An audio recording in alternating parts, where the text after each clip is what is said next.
Salut à tous, aujourd'hui partage éclairant sur le processus de transformation. C'est-à-dire, se transformer passe par plusieurs étapes.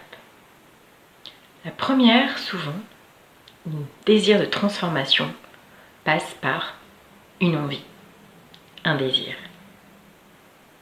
Ensuite, il y a la prise de décision. Oui, j'ai envie de quelque chose. Par exemple, j'ai envie de refaire ma déco. Et ensuite, bien évidemment, je décide de refaire ma déco.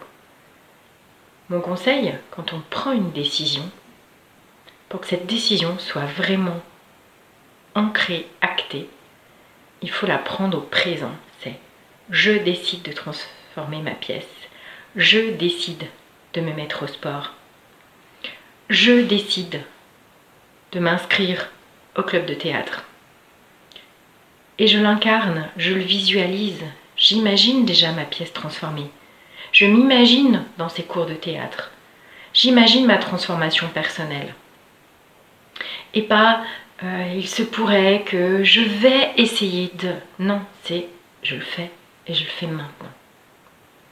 Ensuite, toute décision pour aller au bout de la transformation ou de l'objectif nécessite une mise en action. Agir, agir, agir. C'est-à-dire, j'ai décidé de transformer ma pièce. Très bien. Ben maintenant, je vais parcourir les magasins de bricolage pour aller choisir ma peinture, mon matériel, mes nouveaux meubles. Je vais décider d'aller chercher les cours de théâtre qui se trouvent à côté de chez moi. Peut-être en tester plusieurs pour voir s'il y en a un qui me convient mieux qu'un autre. J'ai décidé de me mettre au sport. Ben, je vais aller acheter des baskets. Je vais choisir quel sport et je vais commencer. Il n'y a pas d'urgence. Par contre, il y a une répétition d'action. Dans le cas d'une transformation profonde, d'une transformation d'une habitude, cela nécessite de répéter plein de petites actions. Il vaut mieux répéter plein de petites actions que faire une grosse action d'un coup. Parce qu'en répétant et en commençant par des petites actions, on met notre esprit, notre mental en réussite. Je m'explique, j'ai envie de me mettre au sport. Ça fait longtemps que je n'ai pas fait de sport. Je vais prendre la décision de courir. Ben si je mets la barre en me disant, tiens, les samedis, je cours pendant 1 heure, il y a de grandes chances que je n'y arrive pas parce que je n'ai pas d'entraînement. Ça va me démoraliser. Je vais me juger, j'ai mon mental qui va me dire, oui, regarde, tu n'y arrives pas, de toute façon, chaque fois que tu décides de quelque chose, tu ne vas pas au bout. Alors que si je commence par des petites choses, aller m'acheter une paire de chaussures, commencer à faire le tour du pâté de maison en marchant, 10 minutes. Et puis, le lendemain ou le surlendemain, 15 minutes. Et ainsi de suite. Et puis je me mets à courir. Et puis je cours de plus en plus. Je suis dans un cercle vertueux. Donc, je prouve à mon mental, à moi-même, que je réussis. Idem pour refaire ma pièce.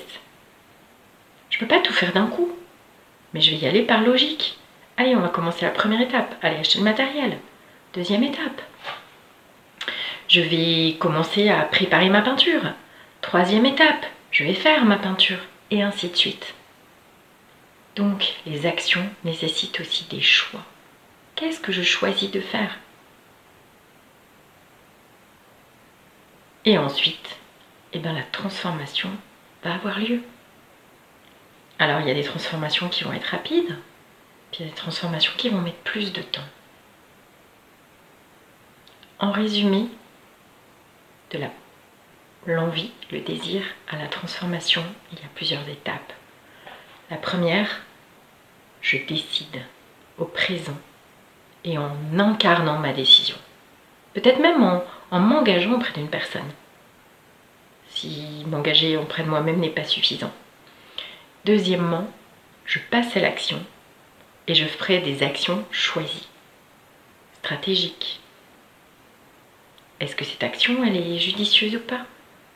Et j'ai le droit de me tromper, j'ai le droit d'avoir choisi la mauvaise action. Mais si je ne fais jamais, je n'obtiendrai jamais. Et comme ça, grâce à la répétition de ces actions, grâce à la mise en place de ces actions, j'avais envie de faire du théâtre. Et bien maintenant, je fais du théâtre. Et c'est comme ça qu'on réussit. Et c'est comme ça qu'on se transforme. Soyez créatifs, inventifs, mais surtout, passez à l'action. Des petites actions répétées. Et ça, c'est le secret d'une transformation réussie. Sur ce, bonne transformation.